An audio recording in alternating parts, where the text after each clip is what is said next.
Gloria a Dios, amados hermanos, que el Cristo maravilloso, glorioso, les bendiga hoy, mañana y siempre. Que nos colme de esa bendición y esa paz que solamente Él puede darnos en estos días de tanta turbulencia. Yo quiero compartir este tiempo temas que serán de grande importancia para usted, como lo es para mí y para cualquier creyente. Esos creyentes en Cristo que tienen la esperanza bienaventurada, que aman su venida. Por eso necesitamos abrir los ojos ahora mismo en medio de este panorama de tanta tiniebla, tanta confusión, apostasía y ese decaimiento de la fe y de la debilitación de la sana doctrina. Yo quiero leer, quiero que usted tome su Biblia y lápiz y tome hojas en que tomar apuntes. Vamos a leer Apocalipsis capítulo 4, versículos 1 al 11. Dice así: Después de esto miré, y aquí una puerta abierta en el cielo, y la primera voz que oí, como de trompeta hablando conmigo, dijo: Sube acá, y yo te mostraré las cosas que sucederán después de estas. Y al instante yo estaba en el Espíritu, y aquí un trono establecido en el cielo, y en el trono uno sentado. Y el aspecto del que estaba sentado era semejante a piedra de jaspe, de cornalina, y había alrededor del trono un arco iris semejante en aspecto a la esmeralda, y alrededor del trono había 24 tronos, y vi sentados en los tronos a 24 ancianos vestidos de ropas blancas con coronas de oro en sus cabezas. Y del trono salían relámpagos y truenos y voces. Y delante del trono ardían 7 lámparas de fuego, los cuales son los 7 espíritus de Dios. Y delante del trono había como un mar de vidrio semejante al cristal. Y junto al trono y alrededor del trono 4 seres vivientes llenos de ojos semejantes delante y detrás. El primer ser viviente era semejante al león, el segundo era semejante al becerro, el tercero tenía rostro como de hombre, y el cuarto era semejante a un águila volando. Y los 4 seres vivientes tenían cada uno 6 alas, y alrededor y por dentro estaban llenos de ojos, y no cesaban día y noche de decir: Santo, santo, santo es el Señor, Dios Todopoderoso, el que era, el que es y el que ha de venir. Y siempre que aquellos seres vivientes dan gloria y honra y acción de gracias al que está sentado en el trono, al que vive por los siglos de los siglos, los 24 ancianos se postran delante del que está sentado en el trono y adoran al que vive por los siglos de los siglos, y echan sus coronas delante del trono diciendo: Señor, digno eres de recibir la gloria y la honra y el poder, porque tú creaste todas las cosas, y por tu voluntad existen y fueron creadas. El tema de esta oportunidad lo he intitulado La visión de Apocalipsis 4, la iglesia triunfante. Nosotros hoy estamos históricamente cerrando el ciclo de la historia de la iglesia en la tierra. Ese ciclo maravilloso que se abrió al son de fuego, lenguas de fuego, milagros extraordinarios efectuados por el Espíritu Santo a través de sus santos apóstoles y la iglesia. Ahí se le dio el opening a la gloriosa vida y la historia de la iglesia del Señor Jesucristo. Y nosotros hoy tenemos esa venia de Dios, tenemos la responsabilidad de cerrar los ciclos de la historia de la iglesia. Esa iglesia que fue tomada del mundo para hacer esa luminaria, para hacer ese candil, ese altar encendido sobre una tierra que se niega a reconocer al Dios del cielo, que fue quien la creó. Y muchos en la antigüedad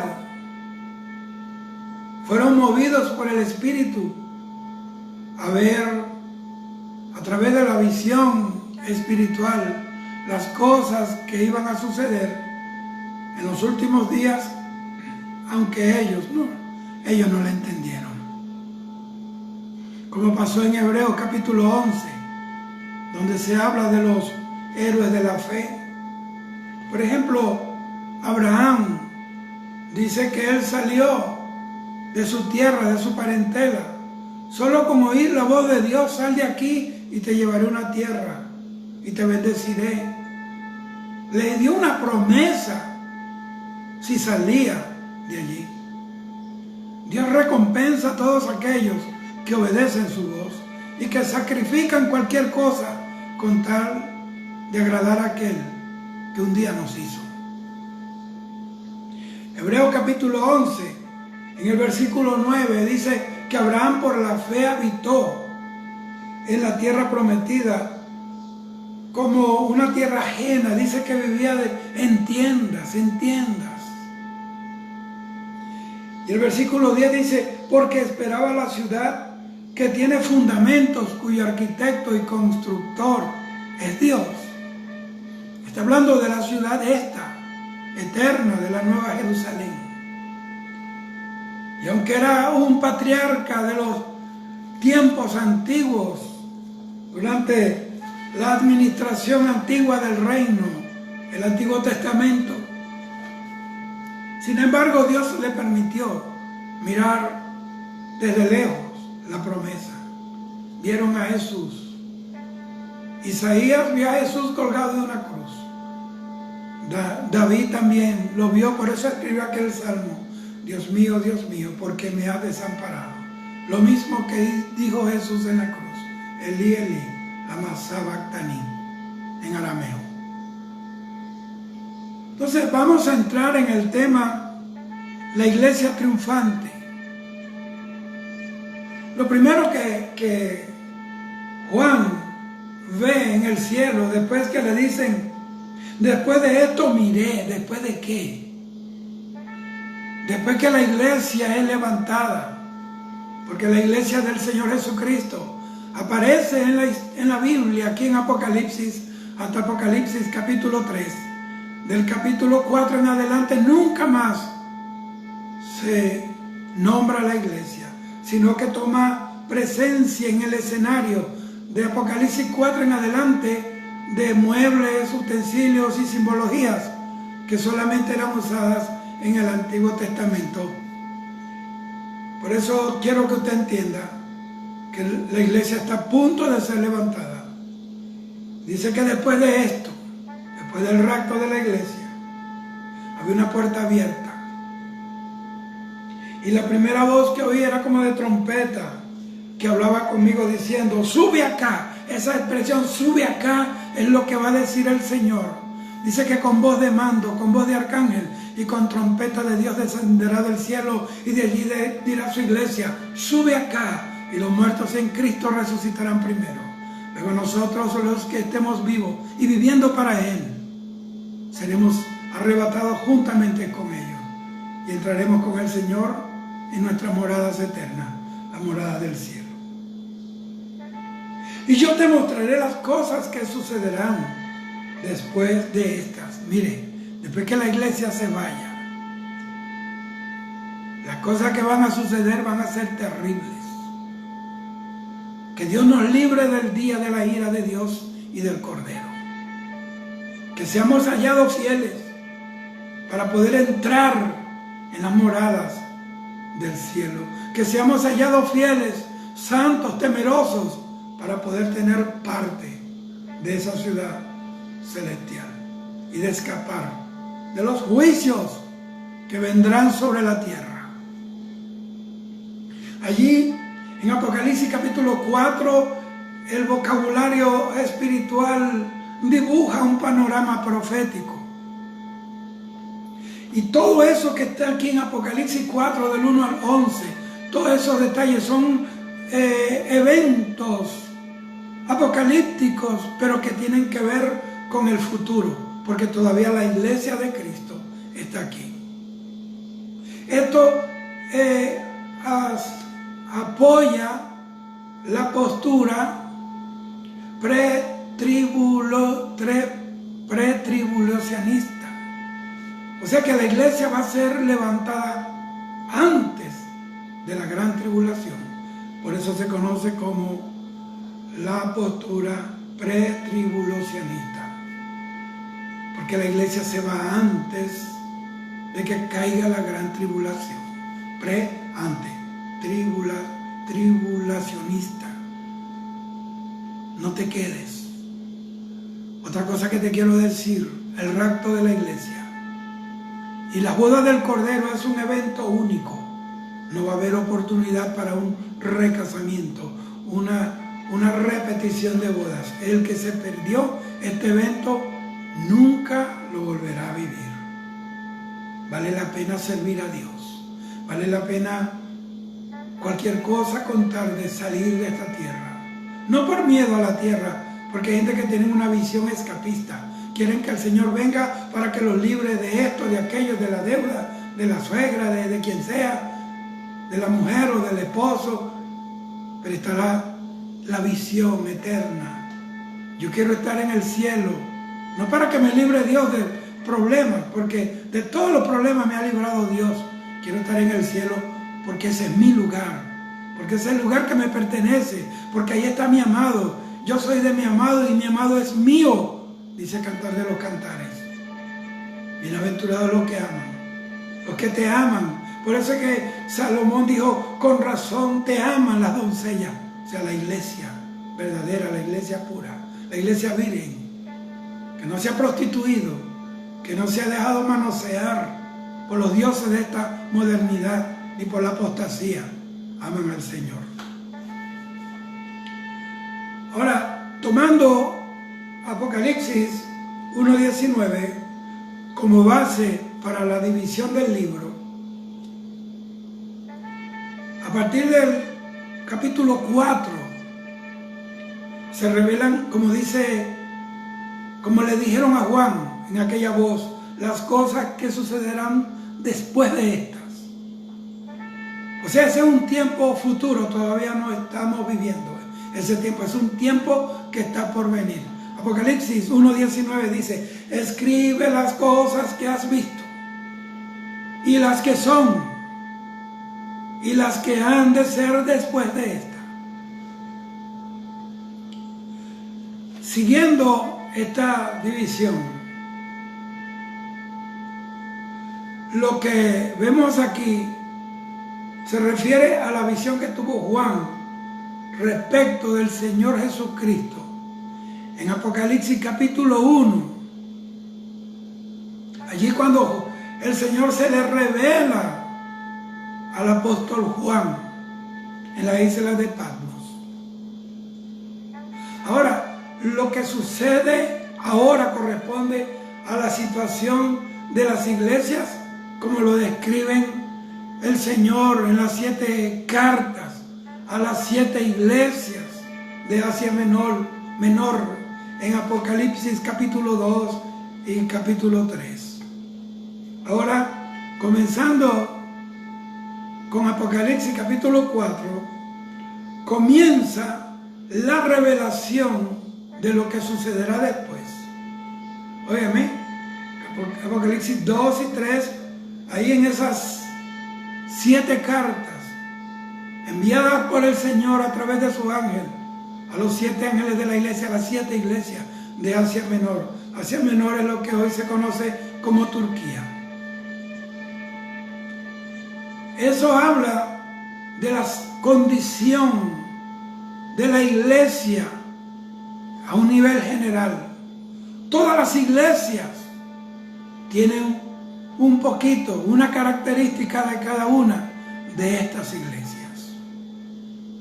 Y no me diga usted que no hay iglesias que se les ha apagado el amor, el primer amor. No me diga usted que hay iglesias que no han negado la fe. No me diga usted que no hay iglesias que están siendo asesinadas y encarceladas, como lo dijo el Señor. Será echado en la cárcel. Satanás se levantará contra muchos. Perdón. Entonces es una visión macro de lo que es, o los tiempos, los procesos de la iglesia en la tierra a través de sus tiempos.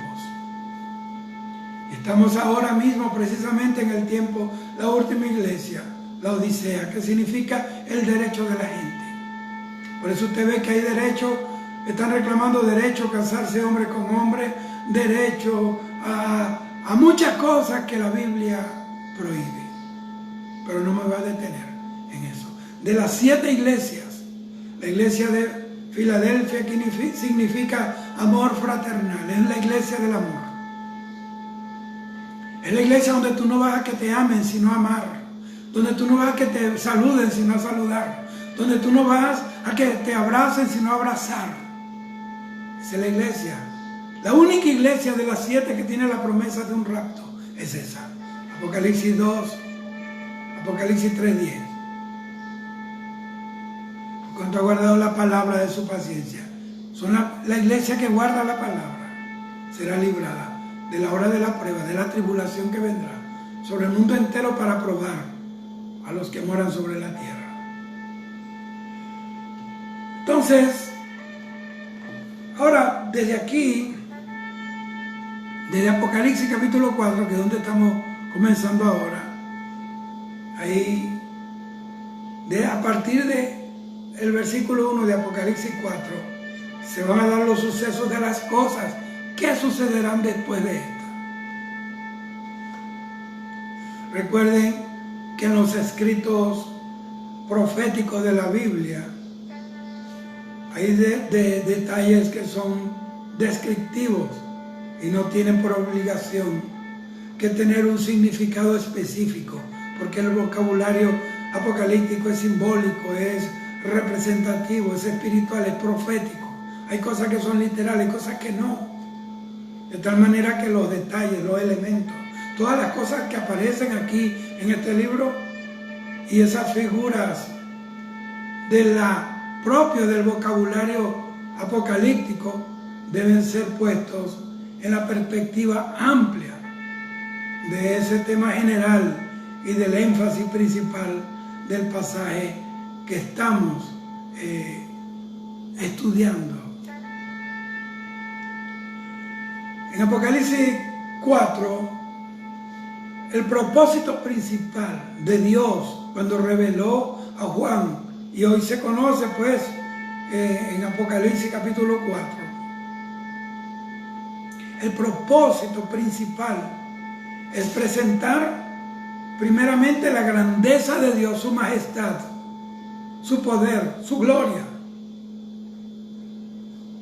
y cómo es representada la gloria de Dios aquí en este capítulo 4 de Apocalipsis, por lo excelso, por esa gloriosa y suntuosa corte celestial, por su grandeza, por su majestad. Dios es digno, como dice allí, de ser alabado por toda la creación, por todos los siglos de los siglos. Todos los siglos de los siglos, eres digno, decían los ancianos, los 24 ancianos. Entonces aquí en Apocalipsis capítulo 4, el tema nuclear, el tema central es la gloria de Dios. Y cuando Apocalipsis capítulo 4 dice así, versículo 1, después de esto miré, y aquí una puerta abierta en el cielo. La primera voz que oí como trompeta hablando conmigo dijo, sube acá y yo te mostraré las cosas que sucederán después de esta. Esa invitación, sube acá. Él no iba a subir solo, subió porque lo invitaron. El cielo que se muestra aquí, del que se habla aquí, no es esa parte azul que nosotros vemos, no es esa capa atmosférica de la Tierra, o tampoco es la estratosfera o ese espacio sideral, o sea, donde están los astros, los cuerpos luminosos. Este cielo corresponde al tercer cielo, que es el lugar donde reside la presencia de Dios, es el lugar donde está Dios mismo. Ahora, no que Juan haya sido trasladado, llevado corporalmente al cielo, sino que tiene un acceso temporal a la morada de Dios, a la morada de Dios, al cielo de Dios, al tercer cielo, mediante una visión, con el propósito de recibir una revelación divina de una forma gloriosa, para que nosotros hoy podamos ver y entender lo que le espera a la iglesia. Entonces, esta situación de Juan fue muy parecida a la situación que vivió el profeta Ezequiel, cuando dice la Biblia que él fue trasladado en visión, ya que según Primera de Corintios, Pablo dice, Primera de Corintios capítulo 15, versículo 50, dice que la carne y la sangre no pueden heredar el reino de Dios, ni la corrupción puede heredar lo incorruptible. Es decir, que ellos fueron llevados en una visión. Eso está Ezequiel capítulo 8, versículo 3.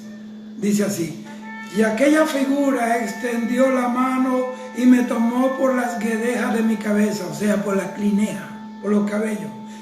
Y el Espíritu me alzó en el cielo y la tierra, y me llevó en visiones de Dios a Jerusalén, a la entrada de la puerta de adentro que mira hacia el norte, donde estaba la habitación de la imagen del cielo y que provoca a celos.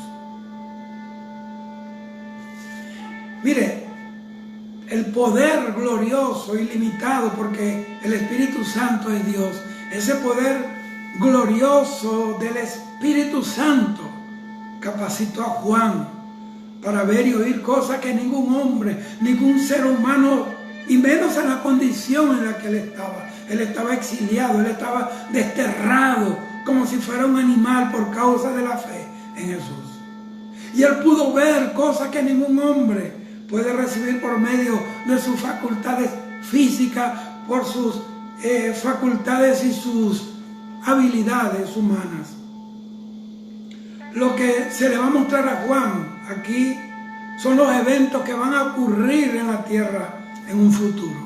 Y ese futuro está cercano y lo va a marcar el comienzo de ese futuro, que hoy es futuro, en aquel tiempo será presente cuando la iglesia se vaya. Entonces el futuro que vemos hoy se convertirá en el presente de una tierra impía que no quiere obedecer a Dios. Ahora, todos los eventos de la tierra tienen su origen en el cielo. Por eso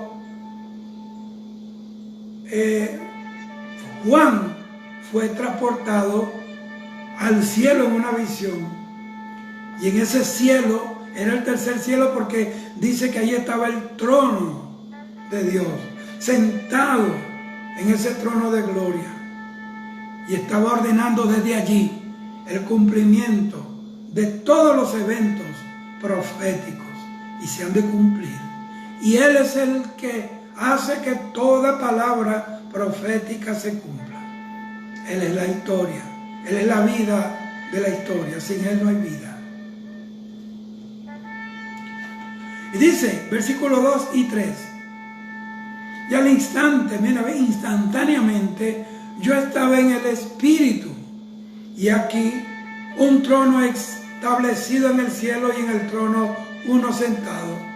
y el aspecto del que estaba sentado era semejante a piedra de jaspe y de cornalina, y había alrededor del trono un arco iris semejante en aspecto a la esmeralda, era de color verde.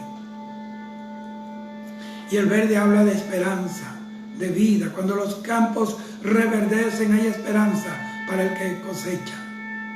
Viene una gran cosecha, la cosecha de almas que subirá al cielo. Porque Jesús, cuando resucitó, Él es el primogénito de los muertos. Bendito sea el Señor, es la primicia de la cosecha, Jesús. Gloria a Dios, gloria a Dios. Entonces, lo primero que Juan mira es un trono en el cielo. ¿Por qué? Porque al mirar el trono, eso está representando el poder y el dominio de Dios como rey, porque el trono es representación del poder de un rey. Cuando se sienta sobre él, ya tiene facultad para administrar su autoridad sobre todos sus súbditos. Solo que este que está sentado es el rey del universo. Todas las cosas están sujetas a su poder y a su voluntad. Aquí ese simbolismo, el trono, aparece 40 veces nada más en el libro de Apocalipsis. En este caso representa la soberanía absoluta de Dios, el poder de Dios, que no comparte su trono ni su poder con nadie. Pero Juan no se detiene solamente a describir el trono, sino que pasa a describir al que está sentado sobre el trono. Ahora, siendo que el trono está en el cielo, el soberano que está sentado sobre todos los tronos y todos los soberanos que están en la tierra es Dios, porque Él es Rey de los Reyes. Este soberano que vio Juan y lo escribió aquí en Apocalipsis 4 es tan diferente y tan superior a todos los reyes que existieron, existen y puedan existir sobre la tierra, porque Juan no lo describe en términos de una forma natural, humana o de una forma corporal de un ser humano. Por el contrario, lo describe en términos de elementos simbólicos que dan a entender la majestad y la magnificencia de un ser supremo, divino y soberano. Juan dice que tenía un aspecto semejante a una piedra de jaspe y de cornalina. La palabra aquí semejante indica que la descripción de Juan, que Juan el apóstol está haciendo de ese personaje que vio sentado allí, no es en términos literales, sino que es el vocabulario simbólico, es representativo del que está sentado allí. En la antigüedad, a la piedra de jaspe se denominaba una piedra transparente, translúcida, o sea que dejaba pasar la luz, pero no se podían ver los objetos nítidamente a través de esa piedra, pero sí dejaba pasar la luz. Había como un misterio, o sea, a Dios nadie lo conoce. El único que conoce a Dios es el que vino de Dios. Jesús lo dijo, a Dios nadie lo ha visto. Yo que vine del cielo he venido a darlo a conocer. Eso es lo que más o menos representa eso. Pero la descripción del jaspe en Apocalipsis indica un tipo de jaspe muy puro, glorioso, que no se ve en la tierra. ¿Por qué? Porque su pureza, dice que es diáfano, como el cristal, o sea, que es equivalente al diamante. Apocalipsis 21:11, mire lo que dice. Teniendo la gloria de Dios y su fulgor era semejante al de una piedra preciosísima, como piedra de jaspe, diáfana, o sea, transparente, clara, como el cristal. La cornalina es una especie de cuarzo, que su color, dependiendo, hay mucha variedad de cuarzo. Y generalmente varía entre amarillo y rojo, que eso es lo que forma, es equivalente al rubí. Cuando Dios menciona acá la piedra preciosa, que eran resplandecientes en la visión que le da Juan, lo está haciendo con el propósito de enfocar, de resaltar, de dar énfasis al esplendor y a la magnificencia de la gloria de Dios. Esa es la finalidad. Y de ese que está sentado en ese trono, símbolo de poder y de autoridad. Entonces, el brillo del diamante y junto con la intensidad del rojo del rubí, cuando usted lo combina con el verde de la esmeralda, de ese trono, de ese arco iris que está alrededor del trono, forman un glorioso cuadro impresionante de la gloria de Dios y la majestad propia de un Dios único, de un Dios verdadero, inigualable. Por eso Satanás se cayó de un coco, de una mata de coco, pero bien alta. Cuando Dios seré semejante al Altísimo, su cuerpo, sus vestiduras estaban cubiertas de piedras preciosas. Pero si sumaba todas esas piedras preciosas con que lo habían cubierto a él, nunca hubiera llegado ni siquiera a asemejarse a la gloria del que lo creó y el que lo creó todo. Dice que ahí en la visión, porque vamos a continuar, vio 24 ancianos sentados en 24 tronos. Apocalipsis 4:4 dice, y alrededor del trono había 24 tronos, y vi sentados en los tronos a 24 ancianos, vestidos de ropas blancas y con coronas de oro en sus cabezas. Esta visión de estos 24 ancianos, estos 24 tronos, vestidos de blanco, con coronas en sus manos, representan a los santos de todos los tiempos. Los santos de la antigüedad y los santos de la era presente. Perdón, los 12 hijos de Israel y los 12 apóstoles de Jesucristo. Que ambos, los 12 hijos de Israel, representan el programa y el proyecto de Dios con una nación en el Antiguo Testamento, Israel. Pero los 12 apóstoles del Cordero del Señor Jesús representan el programa y el proyecto de Dios con la iglesia presente. Y ambos, tanto Israel como la iglesia, ese día serán uno. Bendito sea el Señor. Por eso es que Zacarías capítulo 14 dice, en aquel día será único Jehová y único su nombre. Bendito sea el Señor. Hay unos que piensan que representan solamente al cuerpo de Cristo. Pero yo estoy inclinado a creer que representa a los santos de todos los tiempos, en la antigüedad y ahora la iglesia de Jesús. Les voy a explicar por qué. En el Antiguo Testamento, para la adoración, y como lo que estamos viendo en Apocalipsis 4, el título es la adoración celestial. En el Antiguo Testamento, para la adoración y el servicio a Dios, que está en Primera de Crónicas, capítulo 24, versículo 4, que dice así, y de los hijos de Eleazar significa Dios es mi ayuda. había más varones principales que de los hijos de Itamar. Itamar significa isla de las palmas o palmeras.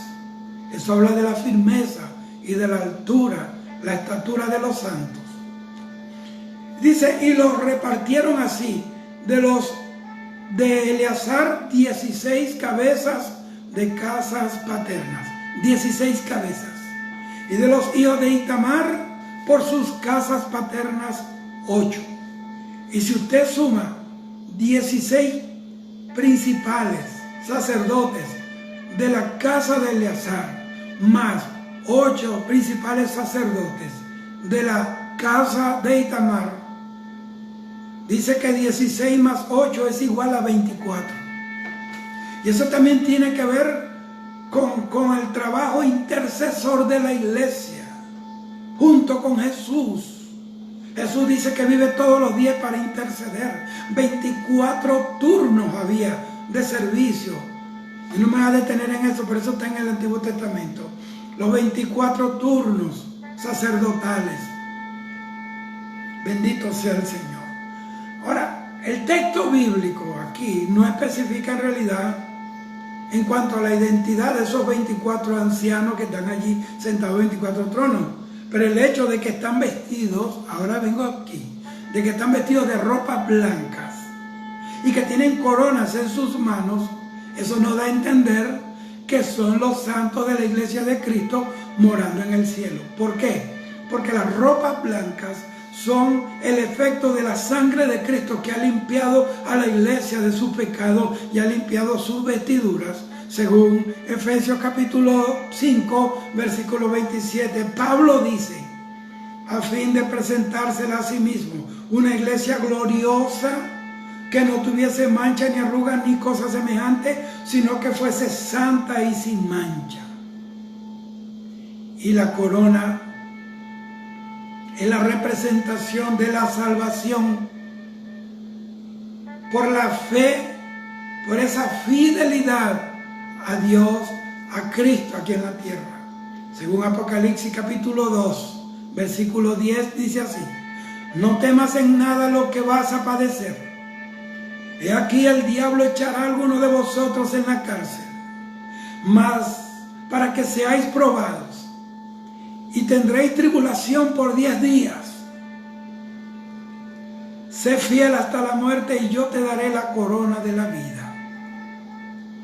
Esos 10 días de persecución fueron los 10 años de la persecución que Diocleciano estableció, una cacería mortal a los creyentes de Jesucristo. Pero eso también es historia y tampoco quiero detenerme en eso.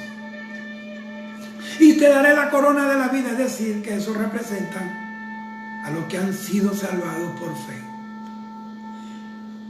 En el libro de Apocalipsis se mencionan 2 tipos de coronas.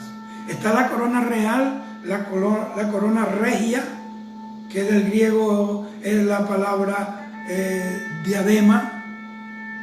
Esa corona, esa diadema representa la autoridad de un rey.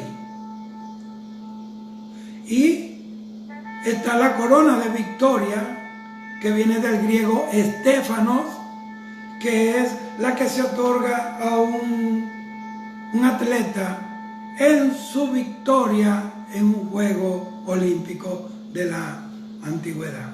Entonces las coronas de los ancianos son coronas de victoria, y por eso nos da a entender que fueron dadas como recompensa, tanto más que son de oro, son la recompensa por haber alcanzado la corona de salvación, corona de vida.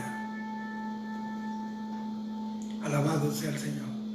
Esto lo podemos afianzar, lo podemos apoyar en la misma palabra.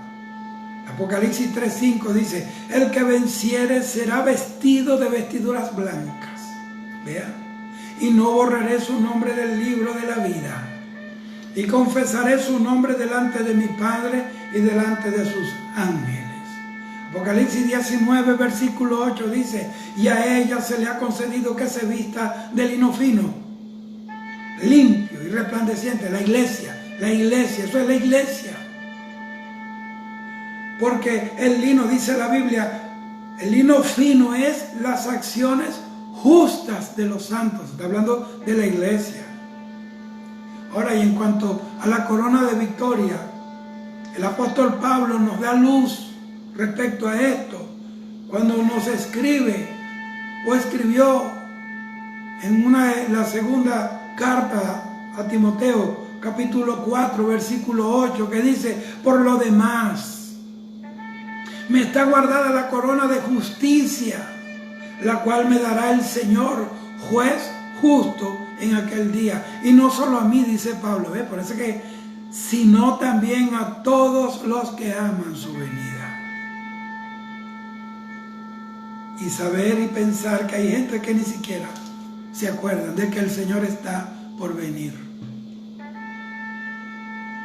Entonces, en este punto, el desarrollo de los eventos proféticos, la Iglesia de Cristo sería el único grupo que estaría en su totalidad, de una manera total, en el cielo y en condiciones de recibir recompensa. Porque los muertos en Cristo resucitarán primero. Y los que estemos vivos, todos subiremos. Hay otros que van a subir y se van a salvar, pero durante la gran tribulación. Este es un grupo único. Y todos formaremos un solo pueblo y subiremos y estaremos con el Señor en el cielo. Entonces, esto es lo que le da fuerza, lo que impulsa, digamos entre comillas, o la idea de que esos 24 ancianos que Juan vio, sentados sobre 24 tronos en el cielo, representan a la iglesia del Señor Jesucristo. Primera de Corintios, capítulo 9, versículo 25 dice, todo aquel que lucha, de todo se abstiene, voy a repetir, todo aquel que lucha, de todo se abstiene, ellos a la verdad, para recibir una corona corruptible, pero nosotros una incorruptible. Por eso esta palabra resalta o anima a creer que esos ancianos representan a la iglesia del Señor. Apocalipsis 4:5. Ahí aparece otro personaje que no puede faltar en ningún escenario profético, ni bíblico, ni universal. De ninguna manera se puede excluir. Me refiero al Espíritu Santo de Dios. Apocalipsis 4, versículo 5 dice, del trono salían relámpagos, truenos y voces, estruendos. Apocalipsis 4:5, miren. Y del trono salían relámpagos y truenos y voces, y delante del trono ardían 7 lámparas de fuego, los cuales son los 7 espíritus de Dios. Los relámpagos y los truenos, óigame, eso demuestra la soberanía y la autoridad de Dios y el poder de Dios. Y los truenos y relámpagos se dan en el cielo. Eso habla de que la administración de la gloria en la tierra depende del cielo. El trueno y el relámpago aparecen al mismo tiempo. Pero primero vemos la luz, o sea el relámpago, y después oímos el estruendo del trueno. ¿Por qué? Porque el sonido, óigame bien, el sonido viaja mucho más lento que la luz. La luz viaja a una velocidad de 330 metros por segundo. Por eso es que primero vemos la luz y después oímos el golpe, el trueno. Habla de que ante todo tiene que haber luz, y luz es conocimiento, y luz habla de la presencia del Espíritu Santo.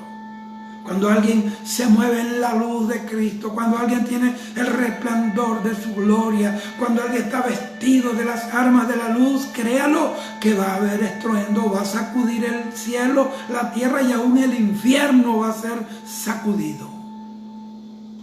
Pero hay gente que son pura bulla, puro estruendo y nada de luz, nada de la presencia del Espíritu Santo. Pablo lo dijo: he venido a vosotros no solamente con esta demostración, estos truenos, estos milagros, estas señales portentosas, sino que también he venido, aleluya, con demostración del Espíritu y de poder. La luz de Cristo. El Espíritu Santo es que dice a quién yo le estoy sirviendo. ¿Por qué? Porque primero la luz y después el trueno. Porque la luz es la naturaleza propia de Dios. Dios es luz. Fue lo primero que Dios creó. Génesis capítulo 1, versículo 3 dice: y dijo Dios, sea la luz. Y aquí fue la luz. Porque la luz es su naturaleza. Juan 12:46 dice: yo, la luz, he venido al mundo para que todo aquel que cree en mí no permanezca en tinieblas. Y primera de Juan 1:5 dice: Dios es luz y no hay ningunas tinieblas en él. Incluso Pablo también dice en primera de Tesalonicenses 5:5 que nosotros somos hijos de la luz, somos hijos del día, no somos hijos de la noche ni de las tinieblas. Continuemos, hermano. Entonces, las 7 antorchas aquí representan al Espíritu Santo. Y eso de que 7 antorchas son los 7 espíritus de Dios enviados sobre la tierra, no quiere decir que son 7 espíritus. Es un solo espíritu, pero el 7 es el número que completa, es el número de la plenitud, que todo es completado. O sea que está hablando de la plenitud de la presencia del Espíritu Santo en la tierra. Por eso Salmo 139 se habla de la omnipresencia de Dios. Dice: ¿de dónde me esconderé de tu espíritu? ¿A dónde huiré? En un lado, en todos lados está Él. Dice que aún, ahí mismo en el Salmo 139 dice que no está la palabra en nuestra boca y ya Él la sabe, porque Él es Dios. Él es omnipresente, omnipotente y omnisciente. Él es Dios, también tiene los mismos atributos divinos que el Padre y que el Hijo. Gloria a Dios. Entonces, esas 7 antorchas, 7 lámparas que arden, es el símbolo de la perfección, del celo de Dios manifestado por el Espíritu Santo en la tierra, que arde. Perdón. Por eso una persona que tiene el Espíritu de Dios es celosa de la doctrina. Por eso cuando Ananías y Zafira vinieron a engañar, Pedro los vio por el Espíritu. Estaba lleno del Espíritu Santo. Dice: ¿por qué engañaste? ¿Por qué mentiste al Espíritu Santo? Y el celo que estuvo, vino la sentencia de Dios y mató a estos 2 mentirosos. Hace falta que vengan los días de Ananías y Zafira de nuevo a la tierra. Porque todos estos mentirosos, charlatanes, si no se arrepienten, Dios va a matar más de uno en el altar. Que Dios no es juego de nadie. Dios no es ningún payaso para que la gente crea que Dios es un pelele. Aleluya, aleluya. Por eso es que aquel profeta dice: hay muchas persecuciones, los profetas nos persiguen, pero dijo: mas yo estoy lleno del poder del Espíritu de Jehová para denunciar a Israel, para denunciar a los príncipes de Israel y de Judá sus rebeliones. Entonces, ese número 7, esas 7 antorchas representan la perfección del Espíritu. El Espíritu Santo es perfecto, hermano. En otras palabras, aquí se representa ese Espíritu 7 veces. Entonces, el Espíritu de Dios es lo que representa a Dios en toda la tierra.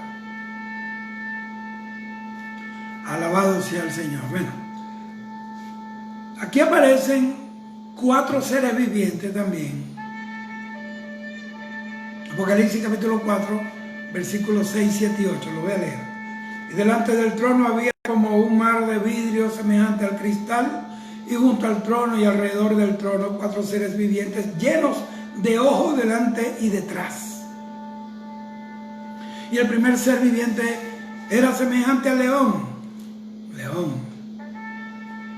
Eso habla de Jesús. El león, él es el león de la tribu de Judá. Y el segundo era semejante al becerro. El becerro era el animal que lo usaban para arar la tierra. Él fue el que vino a abrir surcos, a arar la tierra, prepararla para la semilla del reino. Y dice que el tercer rostro, o sea, el tercero tenía rostro como de hombre. Él es el Hijo del Hombre, el hombre perfecto, el hombre que Dios diseñó en el Edén. Ese hombre perfecto que tenía comunión, pero se cayó. Él es el hombre. Por eso es conocido como el Hijo del Hombre, el hombre que nunca cayó.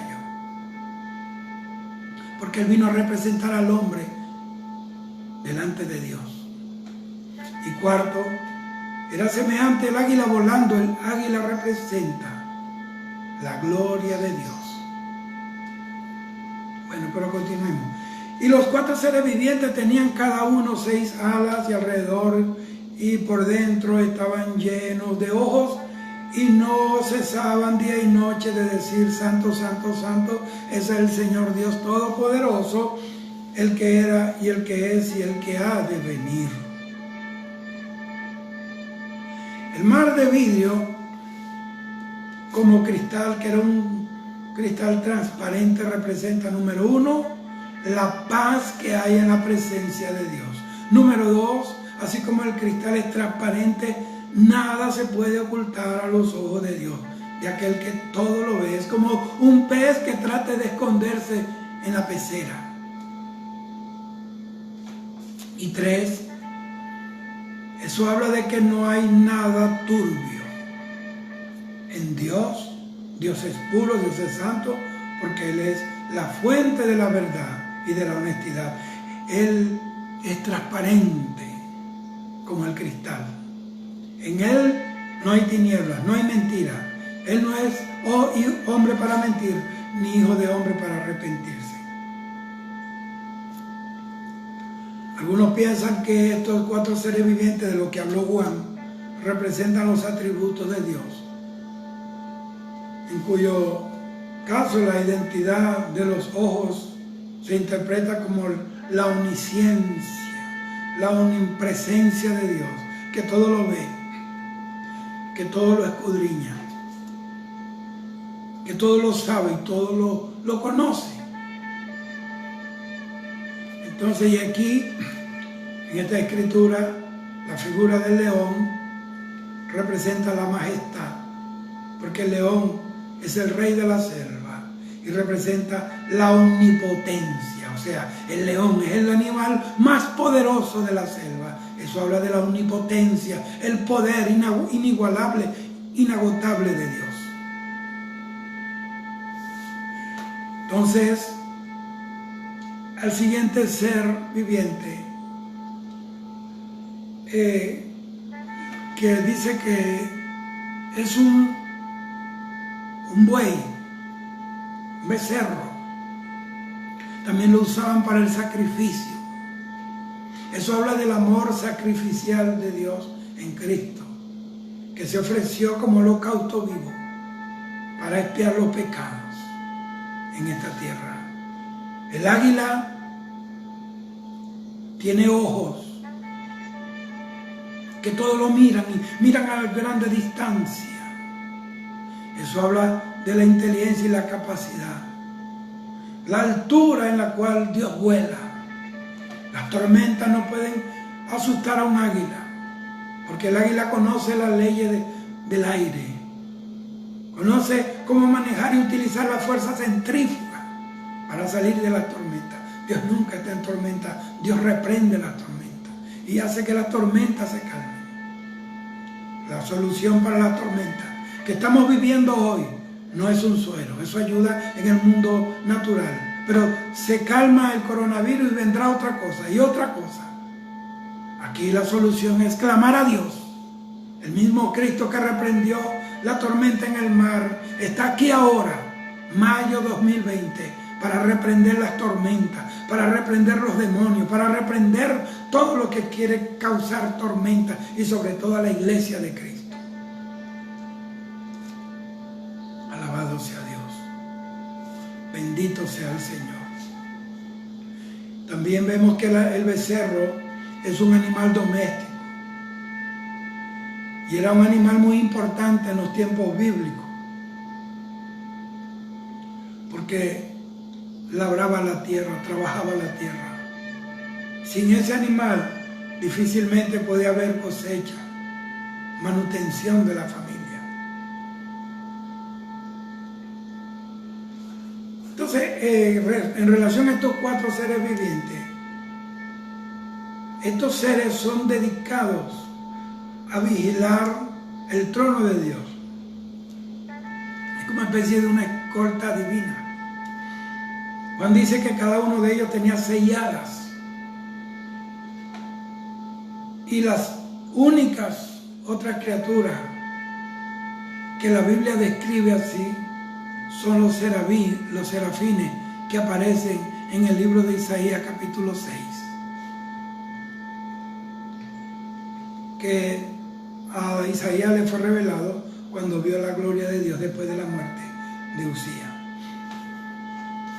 Alabado sea el Señor, bendito sea el Señor. Entonces, eso se lo voy a leer, Isaías capítulo 6, versículos 2 y 3. Dice, por encima de él había serafines, cada uno de los cuales tenía 6 alas, con 2 de ellas cubrían su rostro, con 2 cubrían sus pies, y con 2 volaban y se decían uno al otro, Santo, Santo, Santo, el Señor Dios Todopoderoso.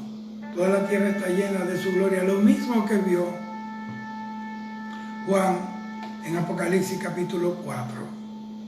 En esta visión también aparece la triple declaración de la santidad del Dios Todopoderoso. Santo, Santo, Santo. El Padre es santo, el Hijo es santo y el Espíritu Santo es santo.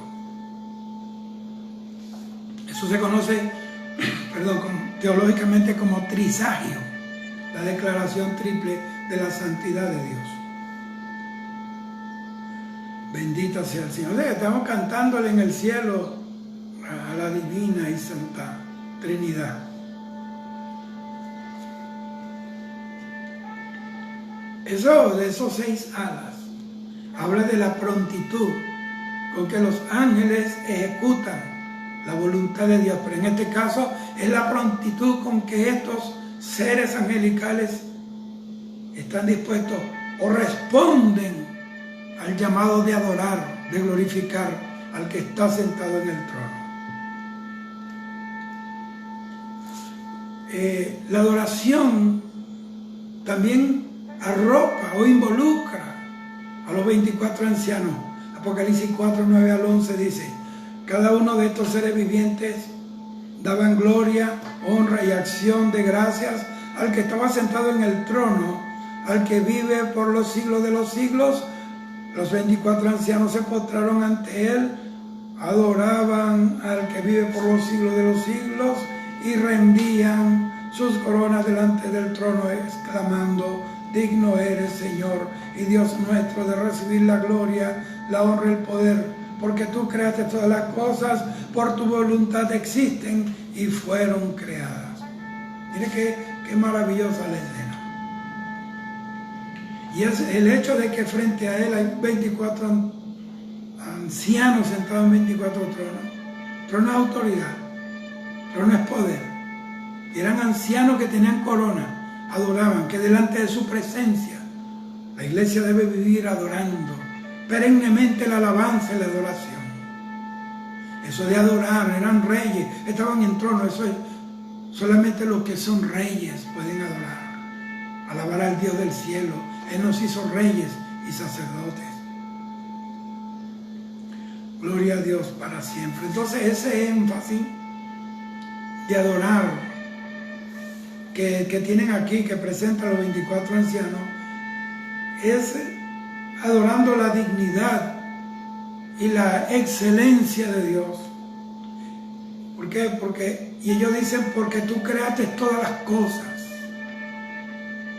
Porque evidencian la maravilla, la gloria con que el Señor creó todas las cosas. Dios es el único que creó todo y es el que lo sustenta todo por su poder. El universo entero subsiste por Él, porque Él es soberano de la creación. Bendito sea el Señor. Y ya voy a terminar. Al lanzar estos 24 ancianos, arrojar las coronas a los pies frente al que está sentado en el trono. Los 24 ancianos dan testimonio en esa acción de quitarse la corona y arrojarla delante del que está en el trono. Dan testimonio de que la victoria de ellos, la gloria en que ellos están allí sentados, representada en esa corona, esa gloria, es solamente debido a la gracia y a la misericordia de Dios. De lo contrario, ellos no estarían allí en el trono, no estarían allí frente al Dios del cielo. Ellos se están expresando ahí como criaturas que han vencido. Y Dios quiere que nosotros recordemos que lo que somos y lo que tenemos es por Él, es por su gracia, es por su divina misericordia que estamos donde estamos. Dice que por su misericordia no hemos sido consumidas las almas aquí en la tierra, sino que esas misericordias fueron hechas nuevas cada mañana. Entonces esta escena, esta acción de la adoración celestial apunta al objetivo final del reconocimiento universal de Dios como el Creador, como el único de ser alabado, exaltado, glorificado, reconocido, dignificado, magnificado, el Dios Padre. Entonces, la figura central de este objetivo final de la gloria de Dios es la persona de Jesucristo. Vamos a ver. Apocalipsis capítulo 2, versículo 9 al 11 dice: por eso Dios lo exaltó hasta lo sumo. Claro, se humilló hasta lo sumo. Y le dio un nombre que es sobre todo nombre, para que ante él se doble, para que ante el nombre de Jesús se doble toda rodilla en el cielo y en la tierra y debajo de la tierra, y toda lengua confiese que Jesucristo es el Señor, para gloria de Dios Padre y Dios Todopoderoso. Es decir, hermanos, que acá estamos viendo en este libro maravilloso que en el cielo lo que hay es alabanza, gloria, adoración. Esto que hacemos en la tierra, adorarlo aquí, es un ensayo para lo que vamos a tener que hacer o debemos hacer, porque es la naturaleza propia de un ser agradecido, es alabar y glorificar al Señor. Cuando el Señor sanó a aquellos 10 leprosos, en el camino fueron sanados. Y usted no sabe, en el camino esos 10 eran leprosos, usted no sabe cuántos ataques recibieron del diablo, para que se devolvieran, para que no se presentaran ante el sumo sacerdote, para que no caminaran en fe, para que se viera más la lepra que más que oír la palabra de autoridad que Jesús les había dado. Ese es el problema, que estamos viendo más cosas en las noticias, cosas en los periódicos, cosas en la televisión, en el internet, en el Facebook, en el WhatsApp, y no estamos oyendo la voz del Señor que dice que en Él somos más que vencedores. Y el enemigo los atacó y ellos adelante. Resiste, en fe, quebranta, destruye, Vence a Satanás y a sus tentaciones. Silencia la voz del diablo, la voz del mundo, la voz de la carne, la voz del pecado, la voz del infierno. Silénciala delante de la voz de Dios. Porque la Biblia dice, porque Jehová está en su santo templo. Nosotros somos el templo de Dios. Calle delante de él toda la tierra. Habacuc 2:20. En el camino se sanaron. Hay un camino que es el único donde hay sanidad para el cuerpo, salvación para el alma, liberación para el espíritu. Es el camino de Dios. Él es el camino. Jesús es el camino. El único camino, no hay más. Y ellos anduvieron en ese camino y ahí, en su andar, fueron sanados, fueron limpiados. Mira cómo dice, ni que no fue sanado. La gente ve la lepra como una enfermedad. El Señor le dice en la Biblia, habla en la Biblia, fueron limpiados. Limpia leproso, o sea, es suciedad, inmundicia.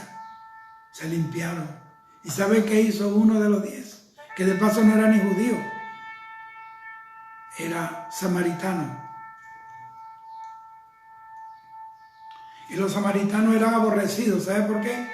Porque ellos fueron los que se opusieron en los tiempos de Nehemías, de Esdras, de que la ciudad de Jerusalén, el templo, las murallas, las puertas fueran restauradas. Por eso fue la guerra. Eso es historia. Entonces él se devolvió y se postró ante el Señor para agradecerlo por haberlo limpiado de su lepra. Y Jesús le dijo, ¿dónde están los otros 9? ¿No eran 10 los que fueron limpiados? El Señor sabía que los 10 habían sido limpiados. Y Dios le hace milagros y señales a mucha gente, pero no todos agradecen.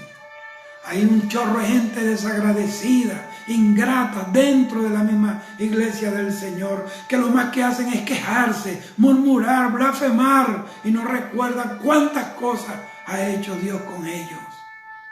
Como dijo el propio Nabucodonosor, me conviene a mí contar las maravillas y milagros que el Dios del cielo ha hecho conmigo. Dios está cansado de gente desleales, ingratas, malagradecidos. El pueblo de Israel, Dios le daba comida y le tenía la boca llena de la comida del martes, y ya se rebelaban a Dios por la comida del miércoles, que ni siquiera había llegado, y quería matar a Moisés, porque ese era el pueblo ingrato. Por eso quedaron sepultados en el desierto. La ingratitud es mortal para la iglesia. Alaba a Dios. Hay una anécdota de un hombre multimillonario que se asomó por la ventana tomándose un té de lo más fino, y vio un hombre muy pobre, andrajoso, que pasó frente a la calle frente a su ventana de su casa, y le dio gracias a Dios soplando el café caliente, el té caliente. Gracias porque no soy pobre.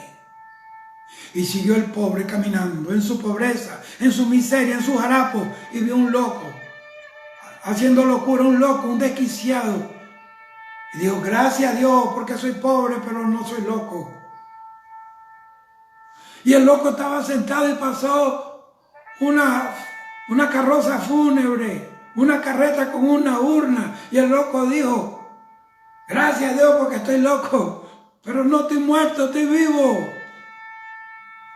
Y cuando llevaron al muerto a la sala funeraria, donde iban a hacerle a rendirle la gente a llorar, en el velorio, el funeral, el único que no pudo dar gracias era el muerto. Porque solamente una persona que está muerta no reconoce la bondad de Dios y nunca agradece. Así que la alabanza, la adoración es para gente que están vivas en el Espíritu, vivas, que aunque tenga cadenas en sus manos, como Pablo, como Silas, como Pedro en la cárcel de más adentro, con todo y eso, allí alaban y adoran a Dios. La tierra tiembla, las cárceles son sacudidas, las celdas se abren cuando los hombres de Dios, y más cuando están sufriendo. No hay nadie más hermoso delante de Dios que aquel hombre o mujer que está quebrada, que está procesada, que está quebrada en las manos del alfarero. Esa gente, Dios las cuida. El que está sufriendo, el que está llorando porque está en tormento y en sufrimiento por causa de su fe, son especial tesoro en las manos de Dios. Porque solamente alguien que vive para Dios y ama a Dios puede alabar a Dios en medio de la crisis, en medio de la escasez, en medio del hambre, de la desnudez, de todo. Bendito sea el Señor. Vamos a orar. Este es el destino final, la parada final. Esta es la antesala. La vida que estamos viviendo, la antesala a la vida eterna, la vida de gloria. Pronto viene por nosotros y estaremos allí. Esto que acabamos de ver, Apocalipsis capítulo 4, el inicio, el comienzo de una eternidad para glorificar, amar y rendirle gloria, honra, honor y poder a aquel que nos amó desde el principio. Desde el principio. Él nos escogió antes de la fundación del mundo. Yo no entendía eso. Señor, ¿por qué tú me escogiste? Antes del fin de haber creado el mundo, me escogiste a mí. Y el Señor me hizo entender que Él me llamó antes de que yo naciera. Porque si espera que yo nazca para escogerme, no me escoge. Porque yo he hecho muchas cosas malas. Desde que tengo conocimiento, he pecado, he dicho lo que no debo hacer. He dicho y he hecho lo que no debo. He pensado lo que no debo pensar. Por eso Dios me llamó antes de que yo naciera. No tengo excusa, porque Dios me llamó. Dice el que nos amó. El que nos amó entregó a su único Hijo por nosotros. Vale la pena esforzarse para formar parte de esa multitud que estarán allí, que escaparán de la gran tribulación. Tendremos toda la eternidad para reinar y alabar su nombre. Vale la pena sufrir cualquier cosa. Dios nos da la fuerza.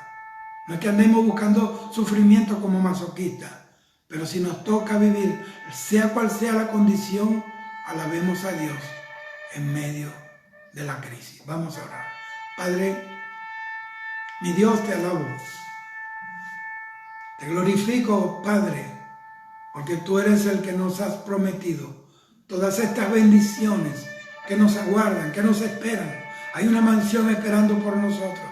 Tenemos una mansión, una morada hecha por tus propias manos. Tenemos unas calles de oro que nos esperan, que caminaremos. Hoy caminamos en medio de sufrimiento. Hoy tenemos que pisar pantanos, espinas. Tenemos que cruzarnos con serpientes y escorpiones en esta tierra. Pero pronto pisaremos las gloriosas calles de la Nueva Jerusalén. Gracias, Señor. Gracias, Padre mío, porque tú nos das la fuerza y nos das esta palabra para que nos animemos a vivir para ti, en santidad y en pureza, esperando el día de nuestra redención, erguidos, con las cabezas levantadas, porque la redención está más cerca que el día cuando nosotros creímos. Bendice a mis hermanos que están oyendo y han visto y oído este mensaje, que esta palabra traspase su corazón como esa espada de doble filo, Señor. Crea motivaciones de reino, motivaciones correctas, motivaciones de la iglesia verdadera de Cristo, Señor, y levanta luminarias que hablen la verdad en todo lugar donde se muevan. En el nombre de Jesús, alabamos a Jesús, alabamos su nombre. Gloria al Padre, al Hijo y al Espíritu Santo. Dios te bendiga, amado hermano, amada hermana, amigo, que el Cristo de la gloria les arrope con su gracia. Shalom.